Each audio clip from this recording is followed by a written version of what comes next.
Alright boys, welcome back to another video. So today we're going to be doing the MTB Motherlode challenge. So it's just going to be a follow-up of our last video, which was the unboxing, which we talked about the baits and stuff like that. I think some of them are going to be unusable because there's not a lot of deep ponds around us, and a lot of the crankbaits are all deep divers. There was one lipless and that was it. So if you want to go see that video, go watch that now. But now we're going to head to the pond and get into this video. So see you guys on the water.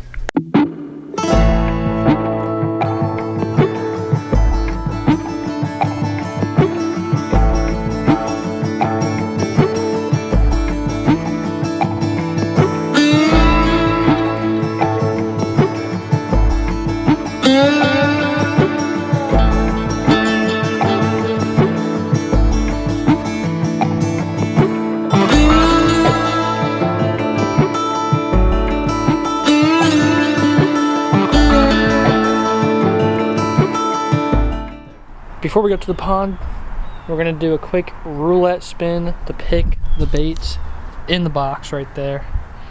So we're going to pick them real fast. I'll record that and then I head to the pond. Alright, so let's get the baits out of the box here and spread them out so we can see what we're working with.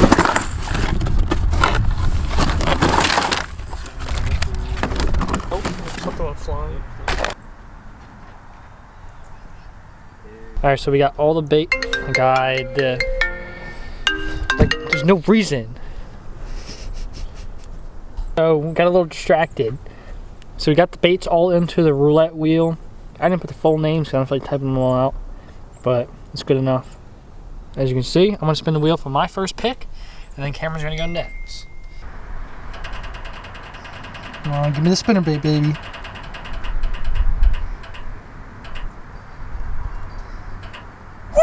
What'd you get? Spinner bait. Really? Yeah. This may be a jig. Cameron's going. I know you can't see. There's nothing else good. Ain't the lipless? Game changer? Nope. The Whatever that says, football jig. Dobsons. That football jig. Alright, my turn. Watch you get the fucking lipless. Hey, the winner has to buy lunch. Alright, so I got crawls. The game changers, hair jig, and popper. And I got the spinner bait too, which looks like it came from Walmart, but it's alright. And I got the bullshit, football jig, lipless crank, and then both the deep divers, which we're going to a pond that's like 5 foot deep. So this is an 8 foot diver, and this is 7 to 9 foot. So I don't know, probably won't even use it, but try it. Head to the pond. It's like 20-minute drive, but it's the only place that I have confidence in right now. It's like 30 degrees outside, so that's why we're bundled up like a bunch of Eskimos. And see you guys at the pond.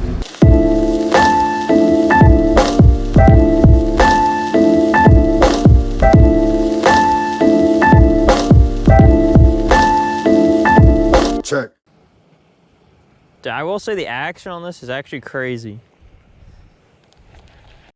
This is some ass bullshit. The spinner bait weighs like, I need to see how much this thing weighs. It's like not bad, maybe. What? Huh? What happened? Fucking wind, dude. Lighting. Yeah, that's good. Alright boys, so this is our first attempt at it. Right now it is 40 degrees outside. My hands are frozen. It's super windy. There's like 15-mile-an-hour winds right now. The baits, it wasn't a really good judgment on the baits, but when I get back home we'll do a final review of them. But we're gonna try to do this challenge when next week's supposed to be 55 degrees, so I'm gonna try to get that challenge done next weekend also, to make a second video on this. If they felt good, if they felt cheap, and just what we kind of think about it. So if you want to hear that part of the video, stay tuned. We're gonna get some McDonald's as always, and see you back home. Alright boys, so you just saw us fishing with the some of the stuff. It wasn't perfect conditions, it wasn't even good conditions at all. It was windy, freezing, and it was the first real cold day we've had in about 2 weeks. It's been about close to 60 or a little bit above every single day. We knew going into this we probably weren't going to get a fish. It was not really a good judgment on the baits, But we're just gonna basically go over our first thoughts of them since using them and stuff like that. We didn't even get to use all the stuff. First of all, let's start off with the spinner that's still on my pole. Yeah. Looks like it's from Walmart. Yeah. So the spinnerbait that is still on Colby's pole, it looks just super cheap, like just super. Looks like almost it's like a step up above the one that you see hanging at Walmart on a little hook For $1. for $1 or $1.50. That's what it looked like. But who knows? They could catch fish on a normal day.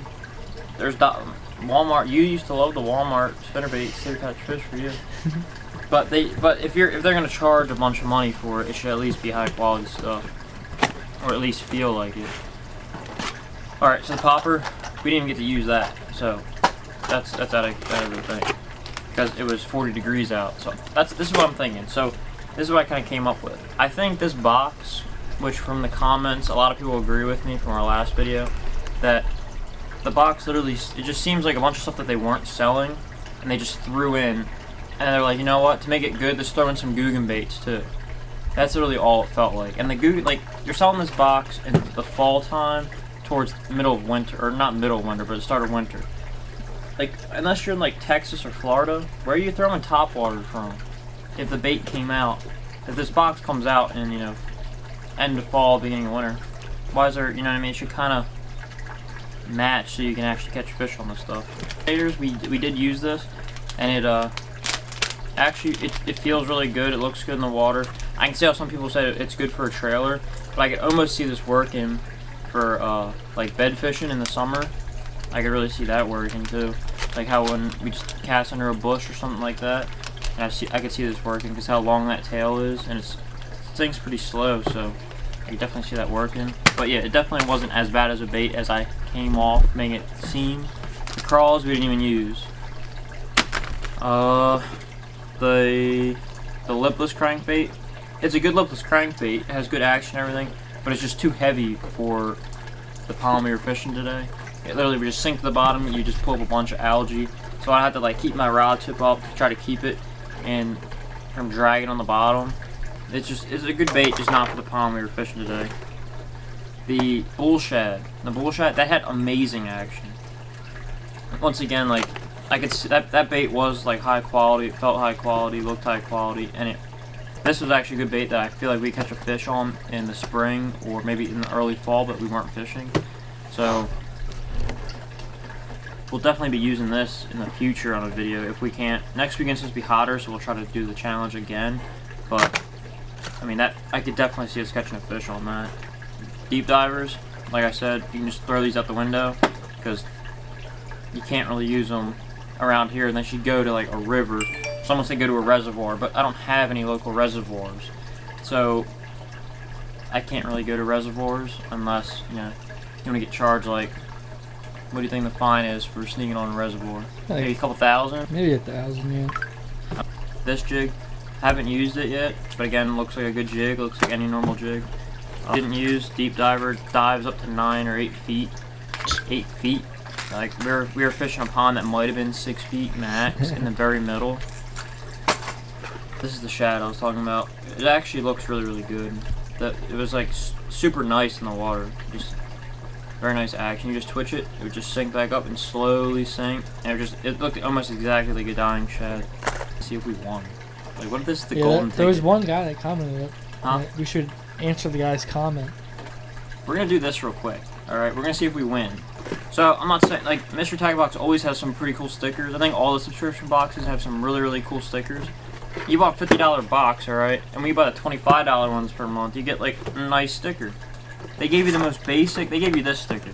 They gave you that. Just the most basic sticker ever. But, like, in every other box, you get some cool sticker. That's why I think it was just a bunch of stuff they wanted to get rid of, and they put it in a box, and they were like, we're gonna put Mystery Tackle Box on it, and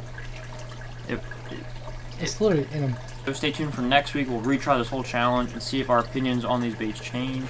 Hope you guys enjoyed the video. Don't forget to like, subscribe, and comment, and I'll see you guys next time. And if Colby wants to say anything, he can say something too. I know you liked my ass. Okay. Alright boys, so right now we're doing the follow-up video to our MTB Motherlode unboxing. We talked a little bit about the baits, but right now we're going to put them to the test. We're going to go to the pond that we catch a lot of fish at to make it the easiest for us, because I don't think some of the baits in there will be usable. So I'll see you guys out on the water, and see you guys later.